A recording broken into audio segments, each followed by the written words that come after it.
To me with our host, Kelly Springer. Kelly, how are you? And I know this topic is a topic certain people don't like to talk about, but I love this topic I because like it. I was talking to you about the mental health phase of this topic in our solo podcast we did just a couple minutes ago. But go ahead.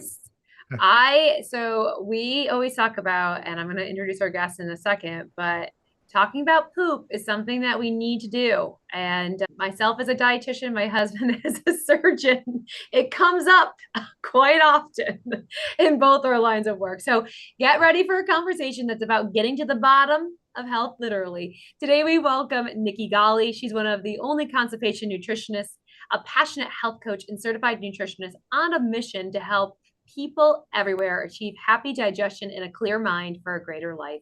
So, after suffering from food allergies and severe constipation for 27 years, Nikki found true relief. So, we're excited to have Nikki with us today to dive in to the digestive tract and learn all about her teachings. So, welcome, Nikki.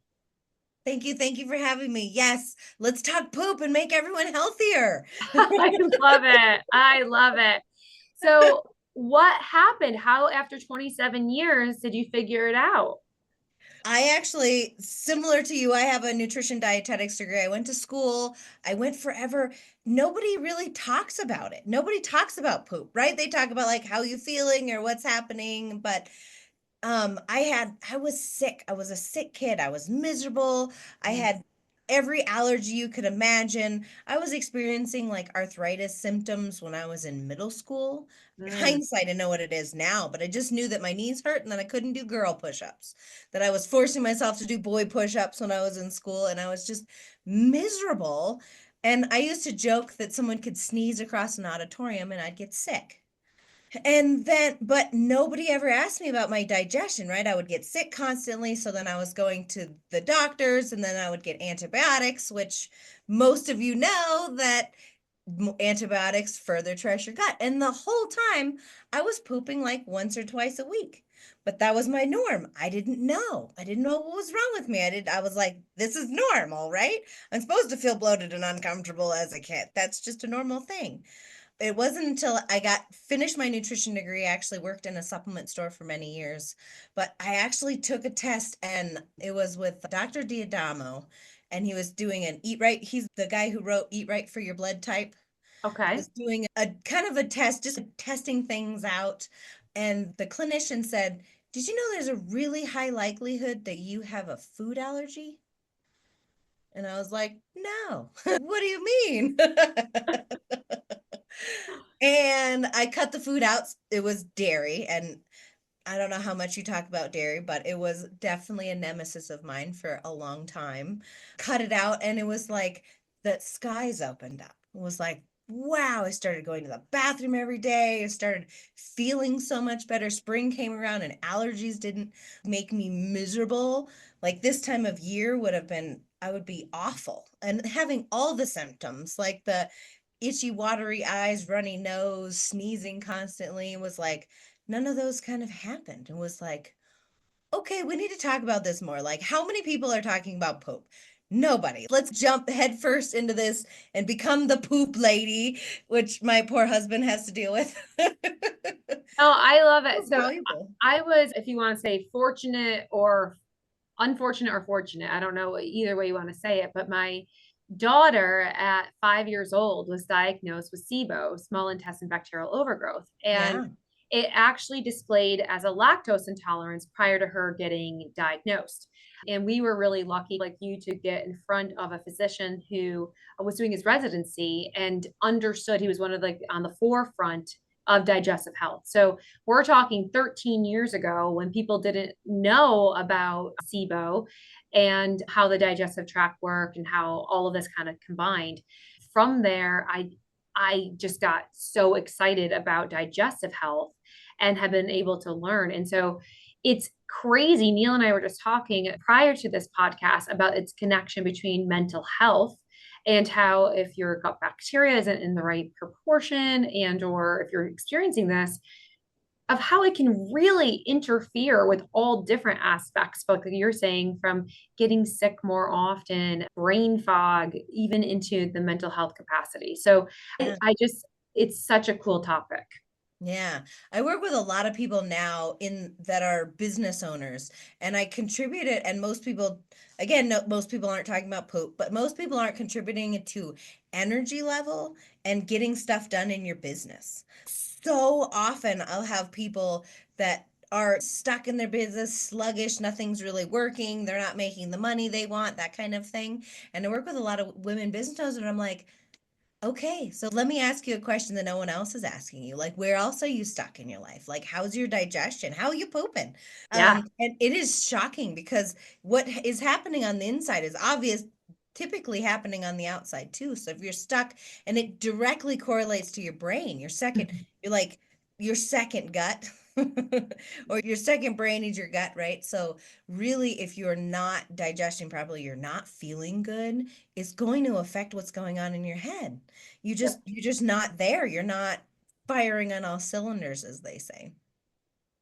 So it makes a We were huge literally just talking about this. And so I think the work that you're doing is so necessary. And I wish more people were trying to educate them as much as possible. On our Worksite Wellness app, there's actually a poop emoji so that people can track their poop.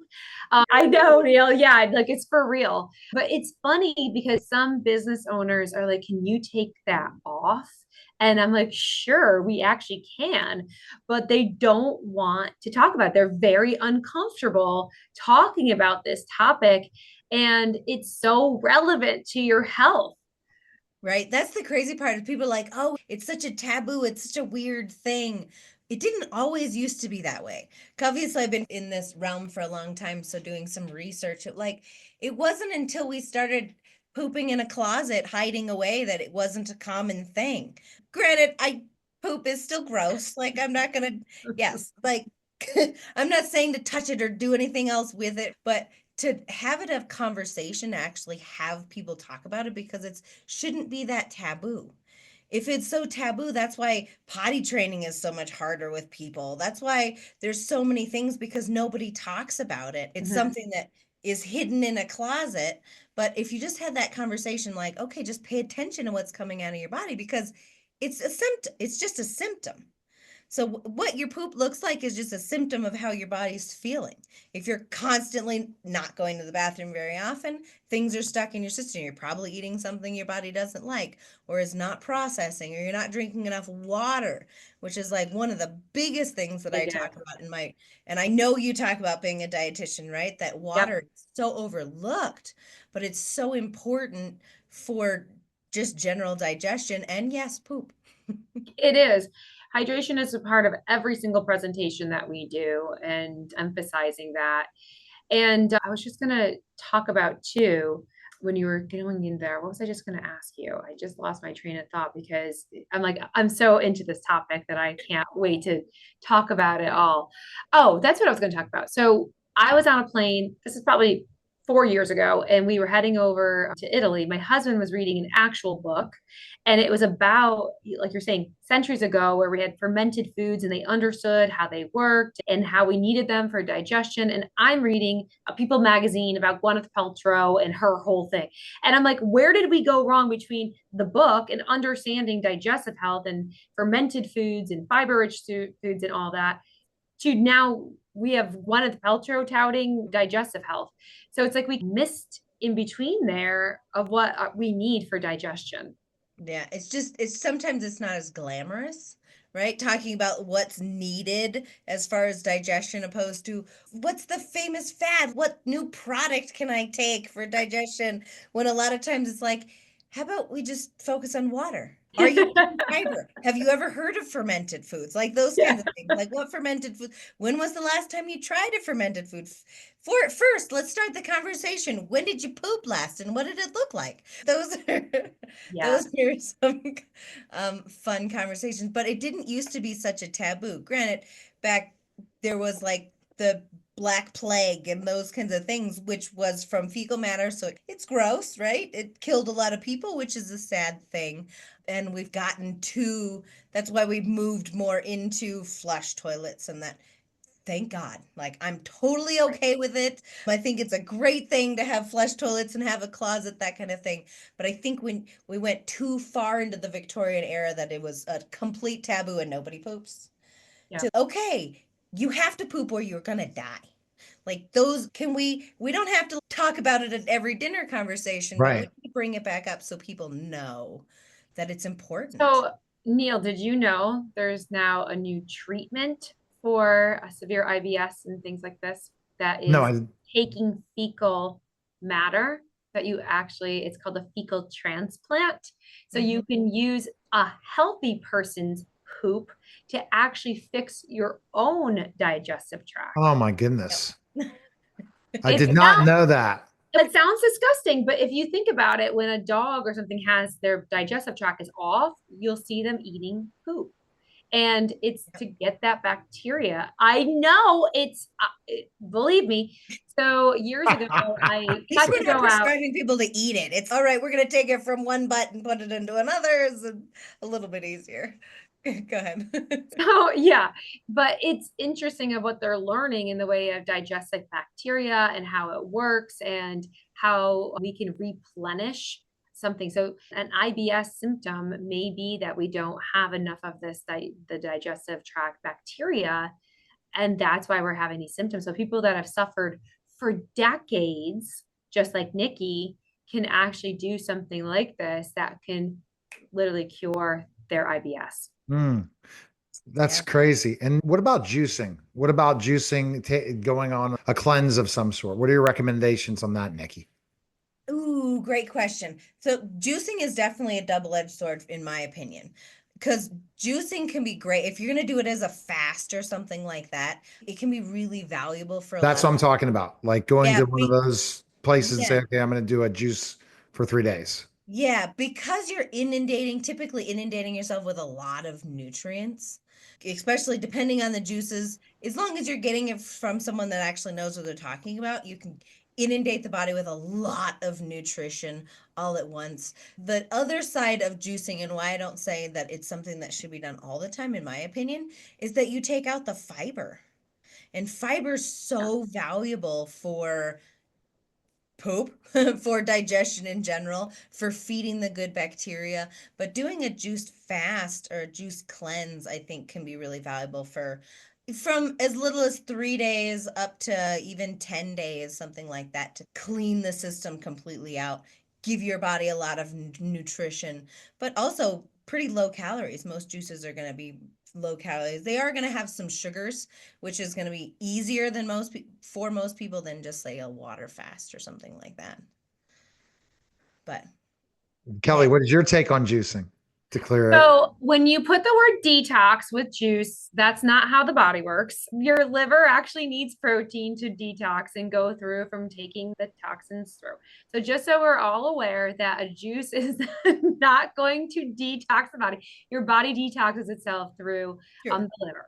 But juice is hydration. You're going to get hydration. And I agree with Nikki that there is a fiber issue there. So we want to make sure we are getting fiber rich sources and making sure that we're getting enough nutrients, vitamins, and proteins to be able to digest our foods and move it through. We do need to make sure that we are aware of how the human body actually works. So I always like to go back to science. It's weird how a dietitian does that, but Yeah. always going back to that physiology of how the body works. True, true. I 100% get that. Yes. And the detox, everything goes through your liver, right? Yep. In anything in nutrition, we know that the liver is like the most important organ of the body because it does so much nutritionally. Yep. And that's super valuable. Where I was going with the detox part is if you get enough of the right nutrients in, you can get your body enough of the vitamins and minerals that are needed to finish out those detox pathways in the liver is Yeah. where I was going with it. But yeah. Yeah. I just It's think fun talking to someone that has is I know. educated as Well, me. People are so it's interesting because we hear that word detox associated with these fasts. And so that's why I want to debunk that. That's something that I just want to put it out there that your body is responsible for detoxing. There's not one supplement or thing that's going to detox the body. Does that make sense, Neil? It totally 100%. does. And I guess I'm just bringing that up just because I want to, in a way, so that by juicing for 3 days, Kelly, that will help you get back, lose a couple pounds, maybe, and also make you healthy doing a juice sometimes, right? How Well, many and even does do? just this week, we had this incredible lady. She came on TV with me. She does mocktails and she does it with whole foods and juicing and makes these delicious cocktails. We had this one with it was like cucumber and basil, and it was like absolutely delicious. And she's getting away from alcohol, which alcohol can damage your liver. So this is where thinking about things that kind of on a larger standpoint, as Nikki's talking about with digestion and gut bacteria, of what we can do to actually help our digestive tract. And I believe me, I love it's a Friday night right now. I know it's probably going to air a different time, and I'm probably going to have a few cocktails tonight. So I'm not saying I'm totally 100% good all the time, but these are great ways to incorporate, I think, some fun topics and flavors and getting away from a little bit more of that alcohol. Awesome. I have something on that everyone's, oh, they're like, if you're eating a donut or something, oh, I'm gonna blackmail you this. I'm like, you know what? I think every food, including alcohol, including things, can fit in a healthy diet. Me too. That's one thing that I was like, yeah, blackmail me. Let's talk about this. Like, it is not a blackmail thing at all. No. This is actually really valuable conversation because every food, even if it's quote unquote bad food, can fit into a healthy diet as long as it's not the on the regular. That's something you do every once in a while or something like that. You have a party or enjoy a Friday night cocktail. Like those things are all Yeah. perfectly fit into a healthy, well-balanced, dietitian approved lifestyle. And person. So that's where I 100% agree with you. And I think that socialization is also a big piece of health. Yeah. Yeah. I mean that's a big piece. Talk about mental health. You said you were talking about that before, but Yeah. mental health, if you demonize anything that you eat, it's gonna have poor Yeah. you're just gonna think about things wrong, or you're gonna beat yourself up or be just not comfortable with whatever you're doing. Like I think that's more important is to go, hey, I'm gonna do this and I want to be I'm gonna eat these good, like it's Easter or around Easter, depending on when this airs. Like that's a thing. Yeah. Everyone has sugar. That's okay. But know that the more sugar you Yeah. eat, the more it crashes your immune system And to it's going to make you not feel good. It's interesting. I'm so glad you brought up this topic. Just recently, in the last week or so, it was announced that Weight Watchers was going bankrupt. And I thought that was very interesting. But I use the mentality or the analogy a lot to say, please don't save all your points like the old Weight Watchers way and then eat the chocolate cake. Make sure that you're getting the protein and fiber. Make sure you're getting the hydration. You can still have a piece of chocolate cake, but if you're saving all day just to eat that, your brain is there that you're not getting your body what it needs. And so I think that getting away, and it's interesting that they did go bankrupt because that was the mentality. And it really led into negative talk. It led into yo-yo dieting. It led into a lot of deficiencies and a lot of constipation and digestive stress. Definitely. And yeah, I was like, there are some positives in the Weight Watchers. Hey, doing some points or having low points being fruits and vegetables. Great. Eat lots of those. Yes, please. Yeah. But yeah, when you said that it made people do a lot of not eating so they could be bad, but still be under their point things, Yep. which could be really detrimental to the health overall. Oh, totally. Okay. So what recommendations we're talking poop today? What I know you're going to have us take the poop test, which is on your website, but let's think about specifically enough what is not considered good poop versus bad poop. How can you tell? Going to the bathroom, how many times a day should you go? Or a week, what is bad versus good? Okay. So I'll just start with ideal. Like ideal what you want. And I always say sorry for the mental picture in advance for all of you people that love ice cream. But the best poop is like soft serve ice cream. Easy, doesn't strain, doesn't fall apart. It's like one solid log, done with the bathroom, move on. Ideally, that should happen between 1 to 3 times a day. They say a lot of people like ideally would be 3. Majority of people don't achieve 3 and they can still be really healthy. But where I think doctors go, oh, you can poop twice a week and be healthy. I don't think they're educated enough on Wow. nutrition. So there are doctors doing that, saying that. Oh yeah. Oh yeah. It Go so, ahead. There are some, but again, doctors don't have the education in nutrition. I wish they did, but they just have so much that they have to do to become a doctor and go into. They don't have no excuses anymore because no, it's yeah. okay. So I talk about this. I just was with a doctor on Saturday night and I was talking to her. She refers to us. And I said, I'm so glad you refer. And she said, we don't have the time. She goes, Yeah, we don't have the education. Number one, she admitted, she goes, we don't have the education and we don't have the time. And I said, I know, because I'm able to spend 12 hours with somebody just talking about nutrition, just talking about these types of things. A doctor doesn't have that kind of time. They have to get through and do what they are good with. And that's the medical side. And we are there to be there for the nutrition, the education, and to be able to look at these types of things and have these conversations. and most doctors don't have the time to talk preventative medicine, and they see someone every 6 months. That's not enough to like, oh, you need to drink more water and eat more vegetables. I'll see you in December. Nobody's going to do that. And I'm sure that's when you have programs similar to myself, we talk to them a lot more often. Yeah. So you actually can instill changes in the habits and the behaviors and see the results from it. 100%. 100%, Nikki. We need help to be able to come back to us and say, this is what happened this week, or this is how I feel. And I think that's where the doctor that's not an appropriate thing for the doctor to be able to do. Yeah. So going back to the digestion, that's ideal, is to really have a great poop, and a great poop is like soft serve ice cream every day.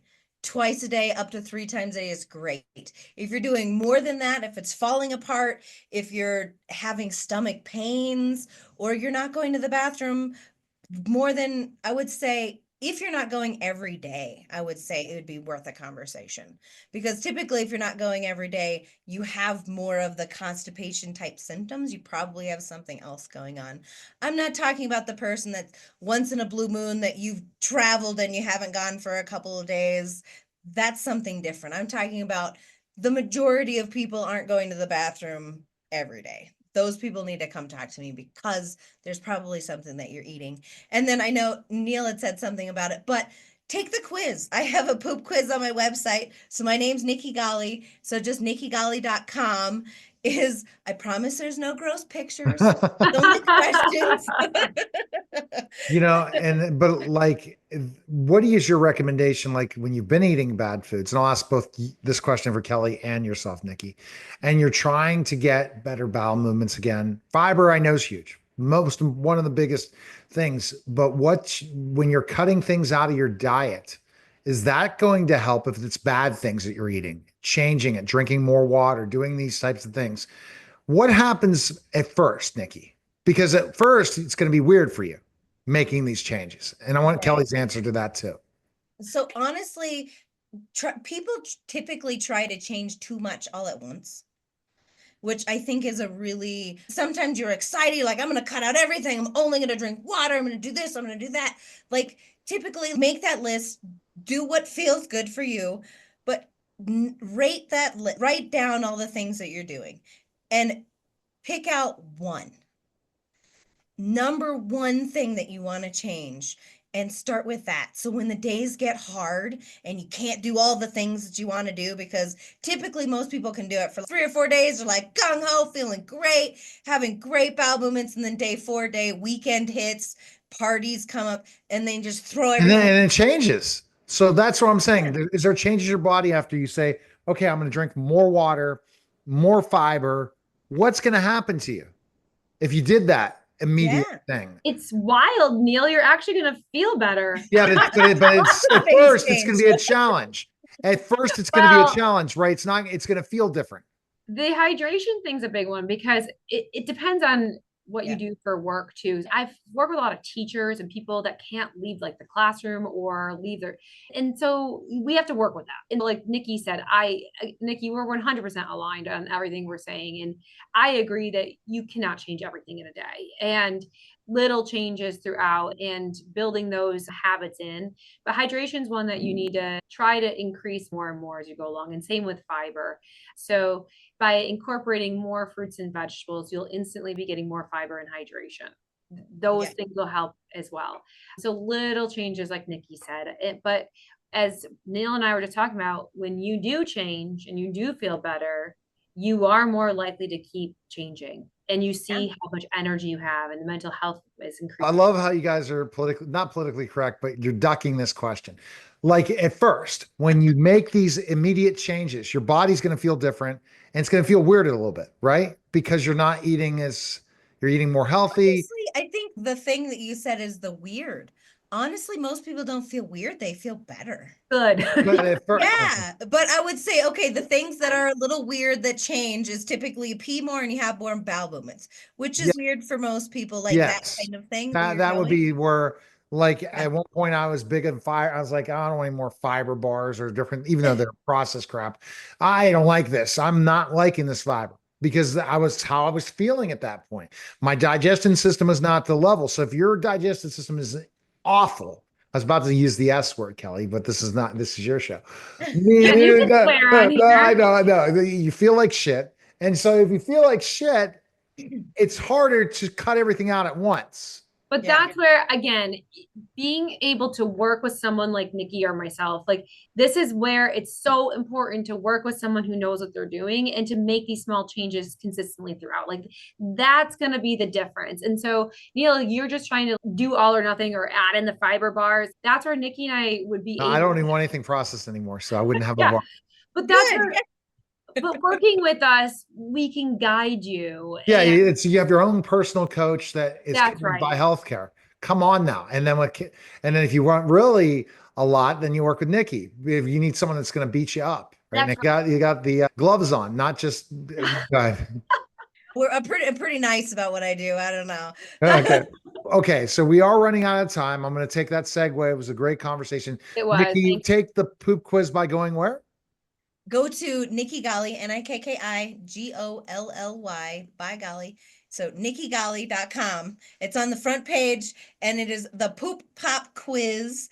And honestly, just because it's been such a great conversation, for all of you that do it, say where you heard me from, and I will happily, for the first five of you that just do it and assess where you're at with your digestion, I will go over the results with you one-on-one. For the first 5 of you, I will compliment you. Normally I charge $247, but for the first 5, I'll do it complimentary just that's because I amazing. You can. guys do Yeah, this. and This is and gonna and be then huge. that's a great thing. And Kelly, go to kellyschoice.org and Yep. pick up the book. Show it, Yeah. Kelly.